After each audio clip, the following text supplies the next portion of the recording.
एक बार की बात है। एक गांव में एक लड़का रहता था। वो लड़का पढ़ाई में बहुत होशियार था, लेकिन उसकी पढ़ाई नहीं हो पाती थी क्योंकि वो लड़का अपना घर भी चलाया करता था। वो रोज अपने खेत में जाता, दिन भर वहां काम करता और शाम को घर वापस आकर वो थोड़ी बहुत पढ़ाई कर लिया करता था। अब जब वो लड़का 12वीं क्लास में गया तो सभी गांव वालों को ये लग रहा था कि हमारे गांव से यही लड़का 12वीं में फर्स्ट आएगा, क्योंकि गांव वालों को भी पता था कि वो लड़का पढ़ाई में बहुत होशियार है। तो 12वीं का एग्जाम आया, लड़के ने एग्जाम दिया और जब 12वीं का रिजल्ट आया तो वो लड़का किसी कारण से एक सब्जेक्ट में फेल हो गया। जब गांव वालों को ये बात पता चली तो सारे गांव वाले उस लड़के को ताने देने लगे और उसका मजाक उड़ाने लगे। वो जब भी अपने घर से खेत की तरफ जाता तो उस रास्ते पर उसे जितने लोग मिलते वो सब उसे ताने देते रहते।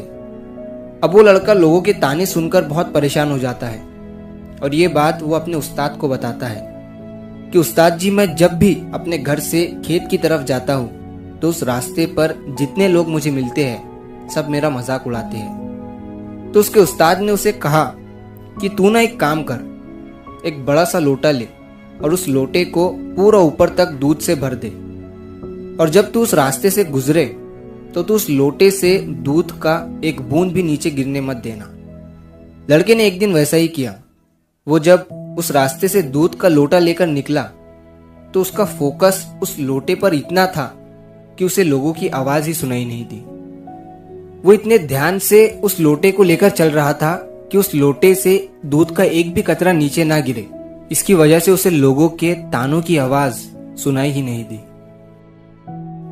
तो इस कहानी से हमें ये सीख मिलती है कि अपने काम में इतना ढल जाओ, इतना फोकस अपने काम पर लगा दो कि बाकी की चीजों का आप पर कोई असर ही ना हो, लोगों की आवाजें, लोगों के ताने आपको सुनाई ही ना दे।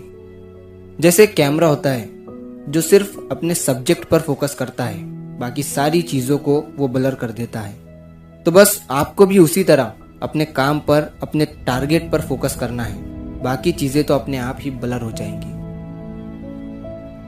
तो अगर आप इस कहानी को और भी लोगों तक पहुंचाना चाहते हो तो इस वीडियो को लाइक करिए ताकि YouTube इस वीडियो को और भी लोगों तक पहुंचाए। और अगर कहानी अच्छी लगी हो तो हमारे चैनल को सब्सक्राइब जरूर करिए।